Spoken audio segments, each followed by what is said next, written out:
Coucou tout le monde, j'espère que vous allez bien. Aujourd'hui on se retrouve pour la vidéo spéciale lecture de l'automne. Mes dernières lectures de cet automne qui, on va dire, regroupent, oui, peut-être 2-3 mois, je sais plus, depuis la dernière. Donc vous allez voir, il y a un peu de lecture, mais il n'y en a pas trop non plus. Et puis bon, on a terminé Outlander, c'est le principal. J'ai terminé Outlander, donc le tome 6.2, 7.1, 7.2, 8.1 et 8.2.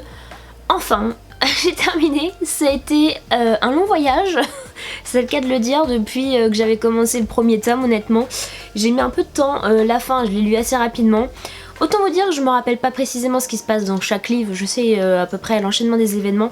Donc, étant donné que j'utilise l'application Goodreads, je vais tout simplement, je pense, vous lire ce que j'ai marqué, puisqu'en fait ça va vous permettre de vous donner un avis sur chaque tome, parce que sinon je serais pas capable de me souvenir exactement ce qui se passe dans chaque tome. Honnêtement, je pense que je suis capable de m'embrouiller. Donc, on avait terminé sur le tome 6, partie 1. Alors, je vais vous lire ce que j'ai marqué sur cette partie-là. Donc j'ai marqué « Satisfaite par cette deuxième partie, il nous manquait de l'action et on l'a eu. Déjà, on commence bien avec les révélations d'Ian, que personnellement j'attendais depuis son retour. On comprend enfin ce qui s'est passé pour qu'il revienne et il m'a vraiment touchée. Et c'est le cas de le dire, honnêtement, Ian m'a touchée. J'ai enfin compris ses réactions et ça, franchement, j'étais super contente. Puis certaines accusations, il y a eu un meurtre et il y a eu beaucoup de révélations. Voilà, j'ai eu peur qu'on n'obtienne pas toutes les réponses à la fin, mais on les a quand même eues. Et cette fin, j'avoue avoir été un peu surprise. Effectivement, Brianna et Roger ont pris une grande décision et je pense qu'elle va beaucoup affecter leur famille. Voilà. Mais j'ai adoré la découverte de l'épilogue sur leur côté. Donc quand je dis sur leur côté, c'est qu'en fait à la fin du tome 6 partie 2, Brianna et Roger sont éloignés. Voilà. En bref, j'ai mis un peu de temps à lire ce tome et j'ai hâte de lire la suite qui, je pense, s'annonce remplie de chamboulements. J'avais mis un petit peu plus de temps, mais honnêtement, la suite, ça a été super vite. Alors, sur le tome 7, partie 1, qu'est-ce que j'ai marqué? Alors, j'ai marqué très bonne première partie, uniquement 4 étoiles, parce qu'en fait, je mets les étoiles sur Goodreads. Parce qu'à mes yeux, Jamie et Claire étaient peu présents et j'ai trouvé ça dommage. Effectivement, dans cette partie-là, j'ai trouvé que Jamie et Claire n'étaient pas assez présents et ça m'a un peu manqué et j'ai un peu perdu l'essence d'Outlander puisque à la base c'est Jamie et Claire. Par contre, j'ai été surprise et satisfaite de l'apparition du point de vue de William. Effectivement, William, on l'a revu enfin et on a une narration de son côté, donc ça c'est génial. Et de voir l'homme qu'il est devenu autrement que par le biais des lettres écrites par Lord John Grey. Effectivement, on en apprend un peu sur William parce que John écrit des lettres à Jimmy, donc on en apprend un peu sur sa personne, mais brièvement quoi, c'est pas non plus, on rentre pas dans les détails quoi. Alors que justement sa partie, on en apprend un peu plus. D'ailleurs, bien plus présente dans ce tome, et j'ai bien aimé sa partie. Effectivement, Lord John Grey apparaît dans ce tome-là, et on a aussi sa narration, voilà. N'oublions pas que John reste un personnage capital. Effectivement, certaines personnes disent que John n'est pas capital, mais je suis désolée, John, il est quand même un personnage clé, un personnage qu'on peut pas enlever en fait, parce que sinon c'est pas Outlander et il y aurait pas mal de choses qui ne se seraient pas déroulées de cette manière là. Voilà. Attention spoiler, donc je ne vous la mets pas, cette partie là que j'ai marquée. Il me tarde de lire la suite. Effectivement, je disais qu'il n'y avait pas beaucoup de Jamie Claire, puisqu'en fait il y a eu pas mal de points de vue différents, et dont William et John. Voilà, qu'on avait pas avant. Sur la deuxième partie, qu'est-ce que j'ai marqué ? Alors, effectivement, j'ai marqué quelque chose vraiment de très long, donc je sais pas si je vais tout vous lire. Donc j'ai marqué, cette dernière partie du tome 7 relance l'histoire à 100%. Presque captivée du début jusqu'à la fin, l'enchaînement des événements avec autant de suspense m'a rendu folle. Je ne voulais clairement pas y croire pour certaines scènes. Effectivement, il y a des scènes, j'ai du mal à m'en remettre. La fin me donne tellement envie d'en savoir plus et de voir comment les personnages vont se dépatouiller avec tout ce qui leur arrive. Effectivement, il leur arrive tellement de trucs qu'on sait pas comment ça va se passer et on comprend pas, on sait pas pourquoi ça arrive d'un coup. Heureuse de retrouver Claire et Jimmy qui sont bien présents dans cette partie, leur complicité donne des ailes. Effectivement, la deuxième partie du tome 7, on retrouve Jimmy et Claire en puissance. Coup de cœur pour William dans ce tome qu'on découvre un peu plus et qui cache beaucoup ce qu'il ressent, comme son père me dira-t-on. Donc son père Jimmy. Il apprend son identité à la fin de ce tome et je peux comprendre que ça le bouleverse, mais je veux vraiment savoir comment il va gérer tout ça. spoiler sans en être trop, William va finir, vous devez bien vous en douter, que William finit par apprendre que Jamie est son père. Quant à Brianna et Roger, j'avoue être surprise tout en ne l'étant pas. Forcément, lorsqu'on nous adresse des lettres dans une époque, elles peuvent tomber entre de mauvaises mains. Là, si je continue, je pense que je vais vous spoiler. Je peux juste vous dire que il y a un homme qui va arriver dans cette dernière partie qui va être l'intrigue du tome 8. Voilà, on va dire ça. La dernière partie, ce que j'ai marqué sur ça, je vais pas Brianna et Roger, je vais pas vous en parler, sinon je vais spoiler. Et pour terminer, Lord John Grey, je l'aimais déjà beaucoup, mais alors là je l'adore, il fait partie intégrante de l'univers des Outlanders, et sans lui, les personnages se retrouveraient dans de beaux draps. J'espère juste qu'il trouvera sa fin heureuse parce qu'il le mérite tellement. Effectivement, Lord John Grey, je suis désolée, mais il mérite tellement en fait. Il mérite et j'espère que ça se finira bien pour lui. De plus, de nouveaux personnages qui me font espérer de jolies choses. Et entre guillemets, j'ai marqué coucou Yann, parce que Yann, il aura peut-être sa fin heureuse. Voilà. Bref, tome qui tient en haleine et qui renforce mon amour, c'est de cette histoire. Juste pour ceux qui se demandent, un passage tout particulier me brise le cœur, mais j'espère de jours meilleurs. Oui. Alors, j'ai marqué ça à la fin, parce qu'il y a quelque chose qui m'a fait mal au cœur, et qui m'a brisé le cœur. Voilà. Je pense que si vous avez lu le tome 7, la dernière partie, vous savez très bien de quoi je parle. Mais j'ai pas envie de spoiler non plus. Même si je pense que certaines personnes n'ont pas lu les livres et sont quand même au courant. Voilà. J'ai pas voulu marquer non plus, enfin j'ai pas voulu non plus vous donner l'intrigue réellement du tome 7, du moins ce qui se passe de la partie, de la deuxième partie au niveau de Brianna et Roger, puisque clairement je vais vous tout spoiler, donc ça sert à rien. Quant au tome 8, alors je l'ai marqué en anglais, j'ai inclus la première et dernière partie puisque j'arrive pas à trouver deux tomes différents, enfin deux articles différents sur Goodreads. Je vais essayer de vous traduire ce que j'ai marqué.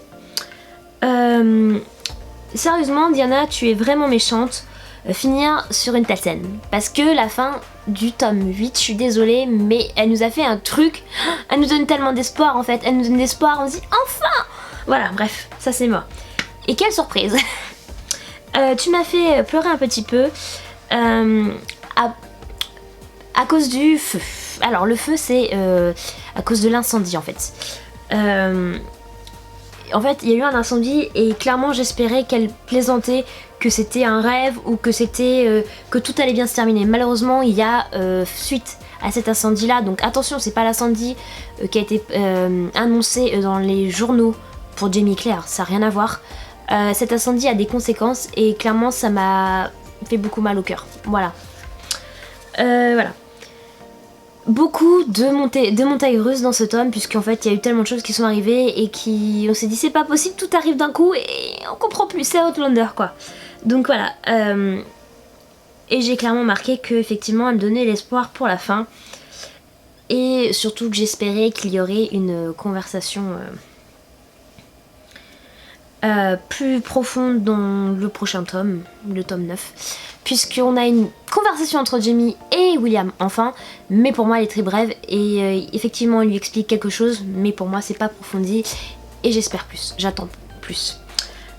Pour clore le sujet sur Outlander, puisque ça fait trop longtemps que je suis en train d'en parler, on a vraiment la suite et on est plongé dans la guerre, clairement la guerre de l'indépendance, hein, pour ceux qui ne savent pas de quoi je parle, donc la guerre d'indépendance, et Jamie est donc enrôlé dedans, et est-ce qu'il va arriver à s'en sortir? On ne sait pas, est-ce qu'il va y arriver oui ou non, à vous de le découvrir dans les tomes, mais j'ai vraiment aimé parce que j'avais toujours l'impression, depuis la fin du tome 6, j'ai l'impression de retrouver Outlander, puisque en fait je trouvais ça un petit peu plus mou depuis le tome 5, je trouvais que ça un peu trop répétitif, trop mou, pas assez d'action, ou alors des actions mais qui sont trop rapides en fait.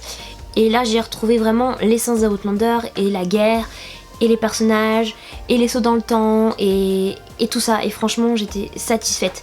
J'attends avec impatience de lire le tome 9, malheureusement je l'ai toujours pas, je l'ai commandé à Noël, donc je sais pas si je l'aurai ou si je serai obligée de l'acheter, mais voilà, j'ai beaucoup d'espoir pour la suite d'Outlander, et j'espère que je serai pas déçue parce que clairement le temps qu'elle a mis à écrire le tome 9, je suis désolée, elle a mis beaucoup de temps, mais après je comprends parce que vu la grosseur et l'épaisseur que doit être le livre, je peux comprendre. Je sais que Diana met beaucoup de temps à écrire, c'est comme ça, mais si elle peut nous avoir fait un chef-d'œuvre encore, voilà. Pour ceux qui ne sont toujours pas convaincus par Outlander, je ne sais pas quoi faire. Ensuite j'ai lu 2 autres livres, donc ça fait quand même un total de 7 livres si on veut en peu de temps. J'ai donc lu la première partie, du moins le premier tome de la saga The Boy Next Room. Donc le tome 1, apparemment ils l'en font aussi en intégrale, mais moi j'ai juste lu la première partie. Je vais vous lire aussi ce que j'ai marqué, puisque en fait ça fait super longtemps que je l'ai vu, donc je devais sûrement être déjà en train de le lire lorsque j'ai fait la dernière vidéo. J'ai marqué: j'ai aimé l'histoire, mais je n'ai pas ressenti cet empressement. Forcément l'interdit attire, et vu la fin de l'histoire, il va y avoir du remue-ménage dans la suite. Premier livre de l'auteur que je lis, et j'aime plutôt bien sa façon d'écrire. J'espère que le prochain tome sera plus addictif. Alors, tout simplement, pour vous faire un petit résumé de cette histoire, déjà c'est un livre écrit par Emma Green. Et ça a été écrit il y a déjà un petit bout de temps, je crois, je sais pas trop de quelle année ça a été écrit. Alors en fait, c'est donc l'histoire d'une jeune fille qui est envoyée chez son père en Australie, et elle va donc y vivre un petit bout de temps, puisqu'il s'est passé des choses, voilà, et elle part chez son père. Donc son père, on va dire qu'elle ne le connaît pas vraiment, puisqu'il a jamais réellement fait partie de sa vie, d'après ce que j'ai capté. Peut-être que je me suis trompée aussi. Et elle lui en veut, donc voilà, elle lui en veut. Et forcément, son père a une nouvelle famille, et du coup, il a aussi des beaux-fils, hein, les enfants de sa femme. Donc clairement, elle a des frères qui sont tous différents. Et en fait, la petite particularité de cette famille, c'est que... alors attends, que je me retrouve le mot exact. Son père travaille dans une réserve animalière, donc en gros, elle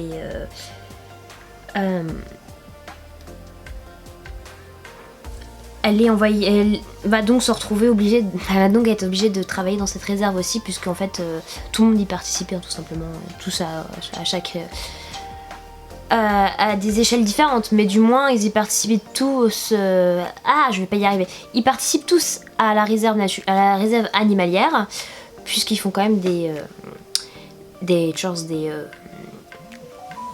corvées. Je suis désolée, je trouvais plus le mot en français. Des corvées.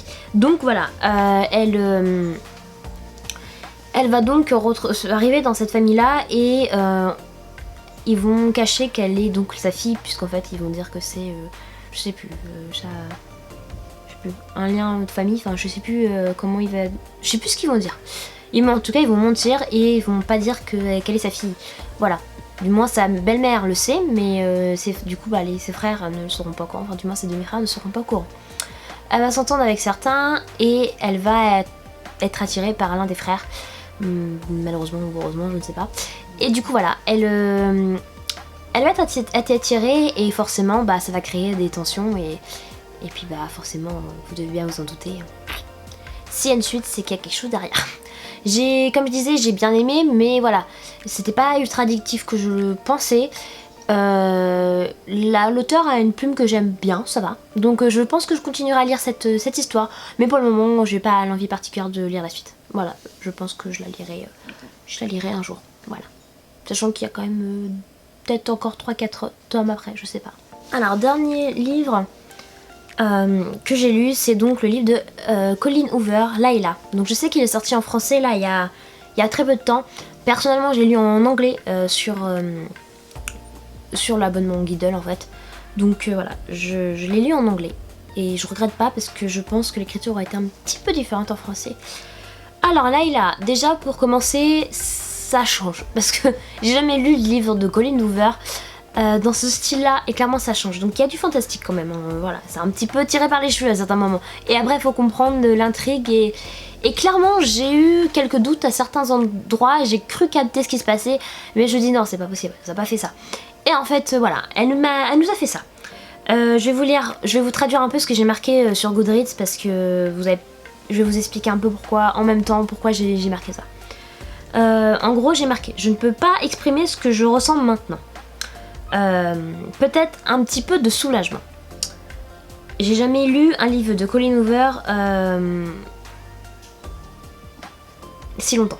En gros, j'ai mis très très longtemps à lire ce livre-là, puisque en fait j'ai pas été si emballée que ça, et c'est pas la romance qu'on retrouve d'habitude de chez Colleen Hoover. Voilà. J'ai eu beaucoup de mal à le lire, mais la fin en valait la peine. Pourquoi? Parce que on a enfin des explications à la fin et on commence à comprendre à la fin. J'ai trouvé, enfin du moins je ne supportais pas l'attitude de Leeds, donc le personnage principal. Après avoir lu quelques chapitres, je pouvais plus supporter, voilà. Je pensais qu'il était complètement taré en fait, et très toxique dans une relation qui est censée être saine à la base. Maintenant je reviens... Voilà, je reprends mes esprits on va dire, et je commence à tout comprendre.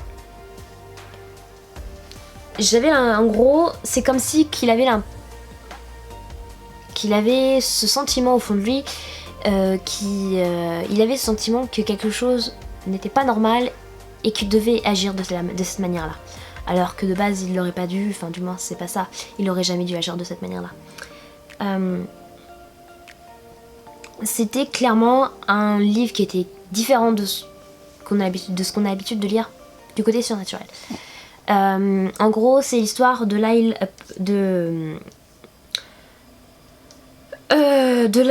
et de Leeds. Donc Layla rencontre Leeds lors du mariage de sa sœur et ils finissent par coucher ensemble et ils se mettent ensemble par la suite.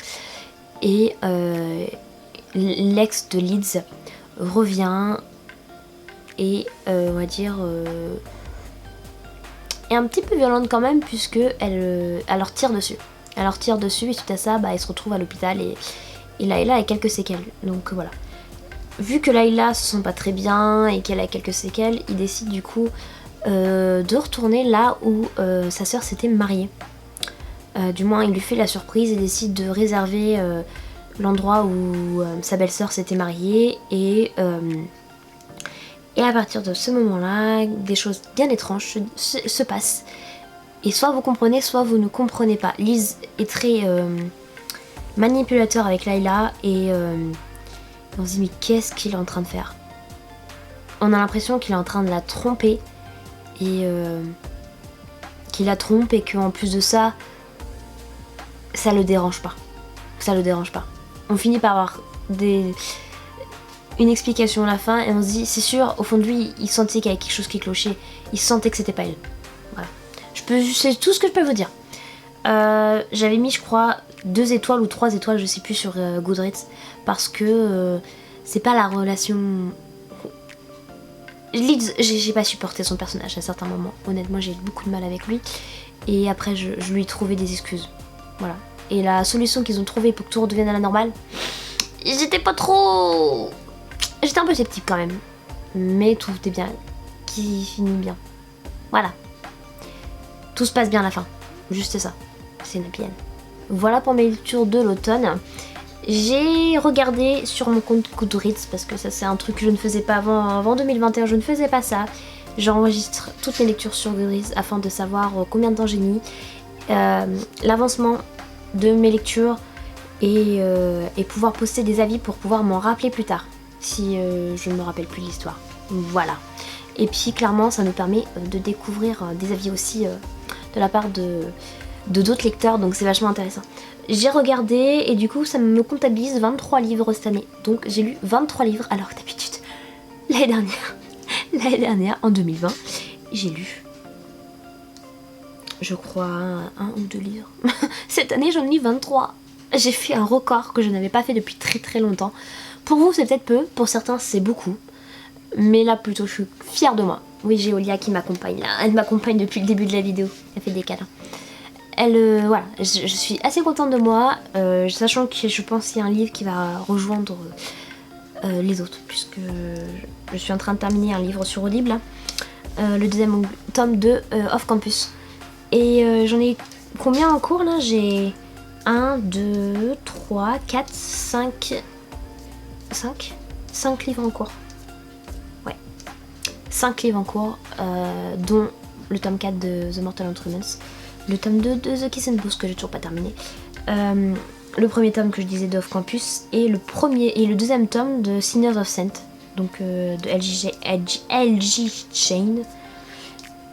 Et une auto-édition Promise Me de Ashley Rose. J'arrête pas de la voir sur TikTok et en fait ça m'a donné envie de lire Season Histoire, donc j'ai commencé pas trop mal. Pour le début, ça va.